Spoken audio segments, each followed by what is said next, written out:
Alright. We are here, back again to review the final book in the Era 1 of Mistborn, which is the Hero of Ages. Yes, I know the names of the books. It's the Hero of Ages. And so yeah, this book is really, really good. I'm going to give you a two-sentence long spoiler-free review. This book is really good, really dark. Yeah, it was two sentences. Okay, but getting into spoilers now. I really, really like this book. I like the stakes. I like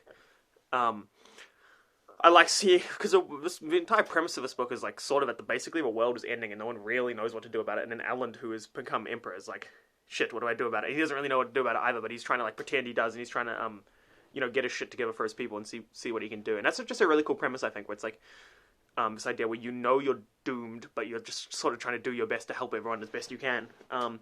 It's like an apocalypse movie if apocalypse movies were actually any good. So there's that, and I really enjoy that.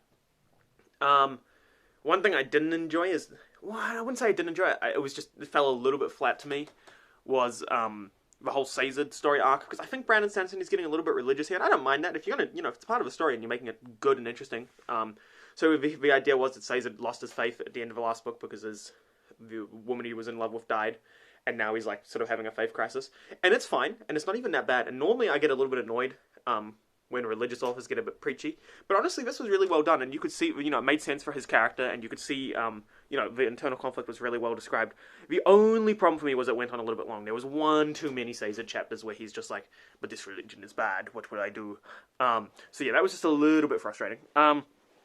Everything with Vin and Alan's relationship in this is really cool. I enjoy seeing how it's grown. I enjoy seeing how they trust each other, and how they've both sort of grown into their characters. Vin sort of understanding how she's, can be multiple people at once, and those people can all work together. And then Alan understanding that he can both be moral and a tyrant at the same time. It's just a really interesting growth of the characters, and it's really well done. So that's nice. I enjoy every action scene in this book is just straight popping. Particularly the end, the final. Because I listened to this, I didn't read this one, but the final hour of the audiobook is just fucking amazing. The set piece at the end, if you will. And then the ending of this book so big spoilers, like literally click away now if you have not seen this. But big spoilers, when Caesar picks up both the powers. And I remember reading this last time. Because this is the second time I come from a series. And I remember reading it last time, I remember being a bit disappointed. I'm like, oh, it's a bit Deus Ex Machina, it's a bit cringe. But actually, it's all sort of built up to really well, and it's really well established, and it's really well done. And I also enjoy, and I'll be making a video about this, because this is kind of sort of a similar ending to Lightbringer, you could argue.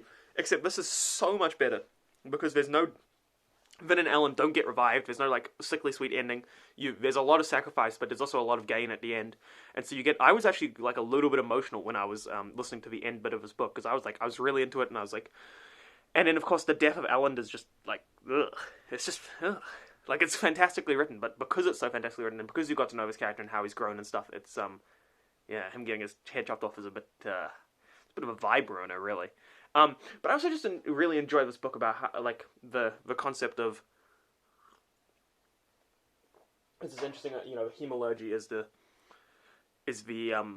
a sort of, not new because it's been around the entire time, but it's the magic system sort of focused on the idea where ruin can control people when you get spice in them and stuff. And I thought that was really interesting, the idea of learning to sort of trust yourself over what you think other people would want of you, and you sort of get a little bit of that with Spook, where he gets impaled by some metal, so Kelsier keeps showing up to him and telling him shit, and because he's so desperate to do what other people want of him, what he thinks Kelsier would want of him, he's sort of going along with it and stuff, and Ruin is able to use that to manipulate him. But then when he realizes that he actually knows what's going on, and he doesn't need that, then he's able to overcome it, and that's just a really interesting thematic concept, so that was really cool. Do I have any problems with this book? Not really, honestly. Maybe I could have gone for a little bit more explanation of the godly stuff at the end and understanding, why some stuff works and why some stuff doesn't. That could have been good. But then again, I have a suspicion, because this is Brandon Sanderson, the motherfucker likes to write 10,000 books in the same universe, I have a suspicion that we'll get a lot of that stuff explained, both later on in the Cosmere and in the new Mistborn books. So that's a criticism which, it's a little thing, but I feel like it is going to get resolved. I also really enjoyed the sort of posthumous redemption arc of the Lord Ruler. where we start to sort of understand him a little bit more. Like, he's still cringe, he still killed a bunch of people, but we sort of see, like, a little bit of what was going on there. So, yeah, I thought that was really cool. And also Marsh, his chapters are really interesting, and I like how he manages to redeem himself just by doing this tiniest thing. All he does is yeet off an earring, but that, like, sort of changes everything. So I thought that was really cool, the stuff with Marsh, and how he's, like, being controlled and is rebelling and stuff is very well done.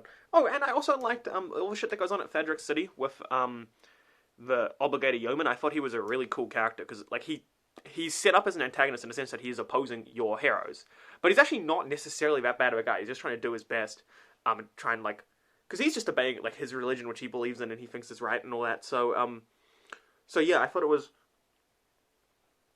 really interesting the way he sort of came to the good side, if you will, once he was sort of convinced. A really interesting and cool character. And also just a fun thing I enjoyed was just the way they imprisoned Vin, where they're like, oh, you're going to the storage cave, and honest, he just closed a rock behind her. So yeah, this is a really good book. This is, in my opinion, I would say this is, like, top 3 books Brandon Sanderson's ever written. I might actually do a video on, like, my favorite Brandon Sanderson books, but this is definitely up there. So definitely, if you are reading this series, keep reading and you will get to this book and you will be very happy. So yeah, thanks very much for watching. I'm currently listening to the Mistborn Era 2, shit, Wax and Wane, so there'll be some reviews and discussions out for that. And I'm probably also going to make a video discussing why I think Lightbringer ended so badly relative to this this book, The Hero of Ages, even though they're actually really similar endings. So I'll love to get into that. And yeah, I'll see you guys.